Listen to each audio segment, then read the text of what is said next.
Hi, I'm Tang from West Hollywood, California, and I'm going to show you how to mix Olaplex when you balayage.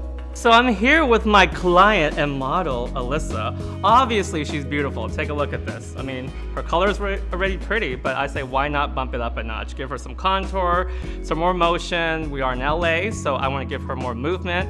But I want to use Olaplex because I want to protect and preserve the integrity of her hair, which is really important because you don't want crispy fried hair, right, Alyssa? Do you? No. No? No. Okay, we gotta wear protection. Olaplex, here we come. Always mix 1/8 an ounce of Olaplex to an ounce of bleaching powder when you balayage, regardless of how much developer you use. If you're using less than an ounce of bleaching powder with balayage, just mix a 1/16 of an ounce of Olaplex, regardless of how much developer you use. When mixing for balayage, remember to bump up your developer one full volume. So if you're using 10, use 20. If you're using 20, use 30. If you're using 30, use 40, and so forth.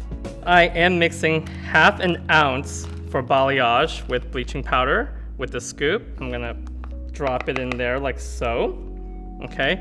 And I'm gonna mix my developer in to the bleaching powder. And I'm gonna stir this up first before I mix in the Olaplex.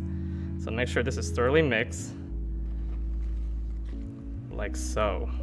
Okay, as you can see, the bleach powder is now thoroughly mixed. So here is our Olaplex, and I'm gonna mix a 1/16 an ounce of this, okay?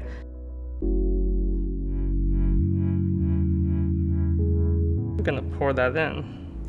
And now we stir the Olaplex in with it. And then we will be good to go.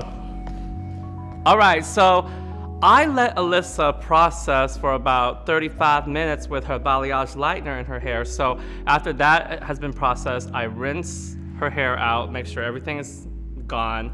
I mix up my toner, apply the toner over her hair, all over, starting at the root area first, because that to me is important because I don't want to miss those spots, because we tend to miss the spots in the back of the head, so I make sure I get all up in there really good first, you know what I'm saying? So then after that, I pull it through the ends, let it sit for about 15 to 20 minutes as I watch the color, then I rinse it out, then I put the Olaplex #2 on it, you know? Get all up in there, okay? So I let that sit for about 15-20 minutes because I want all the Olaplex goodies to get all up in her hair, you know? So then after that was done, rinse it out and we blow her out and she's sexy. I am so excited we're finally done with Alyssa's hair. I mean, take a look at this. Obviously, you even said your hair looks longer, right? It does. It does, because we draw the light to the length, so now it brings out and contoured that haircut that she had. And look at the condition, look at that shine, seriously, right? I mean, look, see that?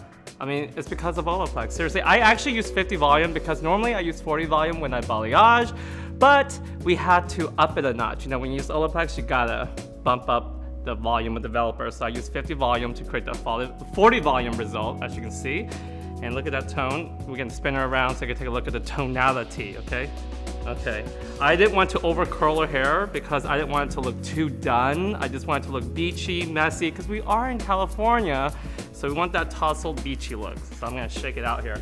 Notice that how, and keep in mind, she had previous highlights in her hair. She had all these little tiny highlights in there, so even overlapping it because of Olaplex, I have that reassurance, and I feel safe that I wasn't gonna burn off her hair, because we don't want that. We don't want, you know, ratchet hair, right?